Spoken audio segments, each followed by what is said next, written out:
Europe 1. Europe 1, 6h15, c'est l'heure de l'invité inattendu. Et à 6h15 tous les matins, on essaye de vous surprendre. Et ce matin, on va parler d'Halloween. Je ne l'ai pas dit, moi j'adore Halloween. J'adore Halloween et les bonbons et les citrouilles, c'est vrai. C'est aussi la fête des forces occultes, des fantômes. Petit pas de côté ce matin pour en parler. Oui, pas de côté assumé. Votre invité inattendu, Mathieu, c'est la doyenne des sorcières de France. Elle exerce à Paris. Une invitée qui se fait connaître par le nom Hécate. Bonjour Hécate. Bonjour Mathieu. Merci d'avoir accepté notre invitation. Avec un très grand plaisir. Pour parler de sorcières, de sorcellerie. Vous êtes donc la doyenne des sorcières en France. Je vais remonter le temps très rapidement. D'abord, comment est-ce qu'on devient sorcière ? En ce qui me concerne, j'ai été élevée dans un milieu très traditionnaliste, en fait catholique. Assez rapidement, je me suis rebellée contre cette religion, comme toutes les religions du livre d'ailleurs, qui me semblait imposer quelque chose à l'homme sans l'autoriser à comprendre. Donc j'ai abandonné ça. Et vous savez, on trouve toujours quelqu'un sur sa route qui vous indique le bon chemin, entre guillemets. Et voilà, j'ai remonté toute une filière pour arriver à cette religion luciférienne qui me semblait plus universelle et plus acceptable. C'est une religion d'être sorcière ? Oui, c'est la une pratique d'une religion. Ça peut être aussi une philosophie, comme l'est le bouddhisme.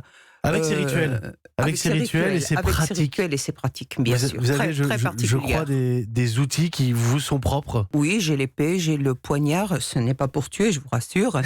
J'ai l'encens, j'ai l'eau, j'ai la terre, en fait, tous les éléments nécessaires. Voilà.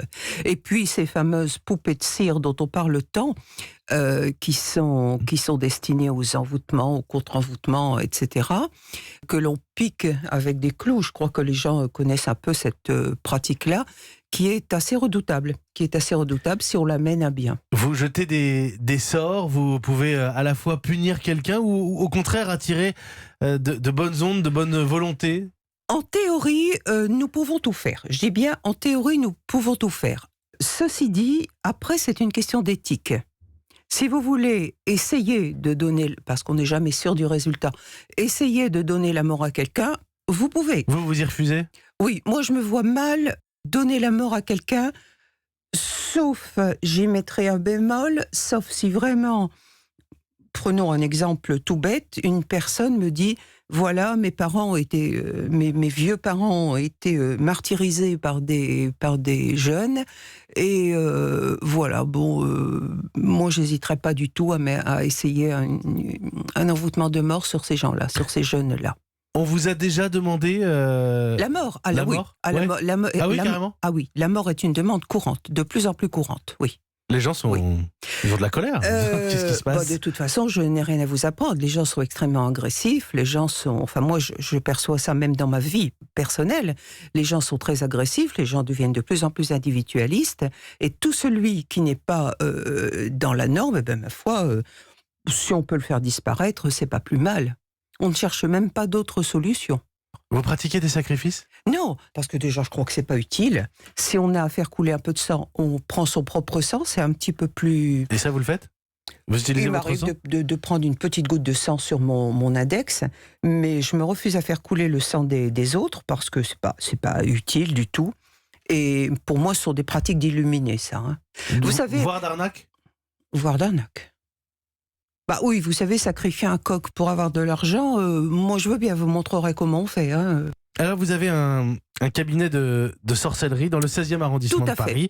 La consultation, tout est transparent. L'entretien c'est 80 €. Ah mais aucun problème, c'est transparent. Les interventions c'est 2 à 3 000 € avec un contrat. Tout à fait. D'accord. Tout à fait. Vous ne garantissez pas les résultats ? Jamais. De toute façon, la loi me l'interdit et je crois que par éthique personnelle, aussi bien qu'un avocat ou un médecin, ça ne se fait pas. Pourquoi c'est si cher ? Parce que c'est 3 mois, 6 mois, 9 mois d'investissement toutes les nuits.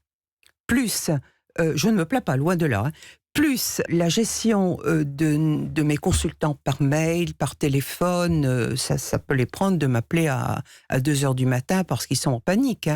Donc, il n'y a pas que le côté, d'accord, on voit la somme d'argent qui est effectivement une somme importante, mais il y a tout ce qu'il y a derrière. Il y a un travail autour.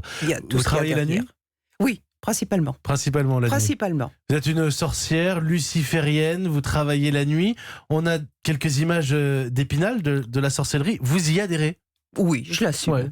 Je l'assume. Non, mais je le dis, je décris pour nos auditeurs. Vous avez les cheveux noirs, les ongles noirs. Voilà. Après, vous êtes tout à fait avenante. On a pu Rouge discuter foncé. en antenne. Tout va bien. C'est rouge foncé. Est-ce qu'il faut avoir peur? C'est-à-dire quand on est enfermé dans Jamais de une la pièce vie. avec vous? Vous savez, un sorcier digne de ce nom est est un être humain qui a été formé par des maîtres et qui n'a pas le droit de faire n'importe quoi. Les pactes que vous passez avec les maîtres sont des pactes aussi de moralité. Il y a du travail en sorcellerie. Aujourd'hui, là, un jeune qui nous écouterait pourrait se lancer?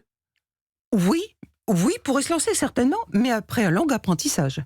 Combien de temps a duré le vôtre? 10 ans, 10 années, 10 années avec d'apprentissage. 3 maîtres différents.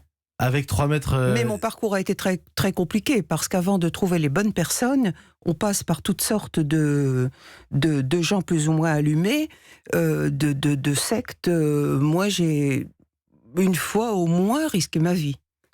C'est-à-dire?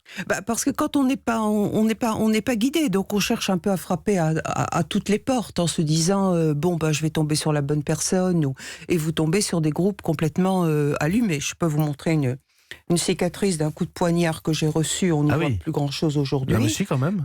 Oui, c'est absolument effrayant. On m'a laissé dans la pièce. Je saignais. Vous faites mauvaise rencontre aussi alors? Ah oui, je me suis retrouvée aussi dans un cimetière, je me suis pensé que c'était moi le sacrifice, oui. D'un mot, aujourd'hui, quel conseil est-ce que vous donneriez à de futurs sorciers ou sorcières? C'est le parcours du combattant, et je me garderais bien de donner conseil à quelqu'un. Mais du coup, bientôt, il y aura plus de sorciers ni de sorcières? Moi, personnellement, je le pense. Et puis, Mathieu, est-ce qu'on ne va pas vers... c'est mon côté très cartésien qui reprend le dessus. Est-ce qu'on ne va pas vers une explication du paranormal? Moi, je m'intéresse énormément à la physique quantique. Si vous prenez la physique quantique qui parle de multivers, etc., est-ce que ce n'est pas aussi une réponse à ça? Est-ce qu'aujourd'hui, vous êtes capable de nous faire une comparaison entre ce que vous faites et ce qui est plus de la psychologie? De toute façon, mon travail est basé à 50% sur la psychologie. Ayons l'honnêteté de le dire. Ou alors on fait du grand décorum, on s'habille avec une grande robe noire et un grand chapeau et des gants noirs, on fait du décorum. Ou alors on fait la partie psychologique qui est hyper importante en cabinet lors de la réception du consultant. Et ensuite, bien sûr, il y a la pratique rituelique toutes les nuits.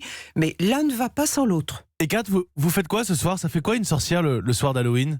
Déjà, je me consacre beaucoup à mes rituels de nuit, parce que normalement Halloween est la nuit où il n'y a plus de frontières entre le monde occulte et le monde réel. Donc tout ça est interactif. Je me contente de faire mes rituels et de me faire une petite fête toute seule, tout simplement. Avec quelques bonbons ou pas? Ah oui, préférence avec des bonbons. Je suis très gourmande, très gourmande. Merci, je vous en prie, avec un énorme plaisir. Répondre à nos questions. Un énorme plaisir.